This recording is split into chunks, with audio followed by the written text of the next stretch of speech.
रघुकुल रीत सदा चली आई, प्राण जाए पर वचन न जाई। ये हो गया।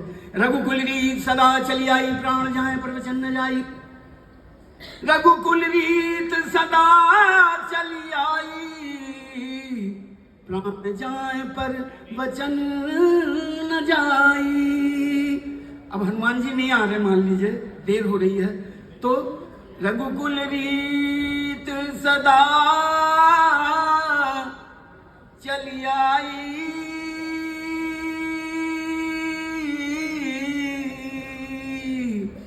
प्राण जाए पर वचन न जाई। फिर हनुमान जी आ जाते थे।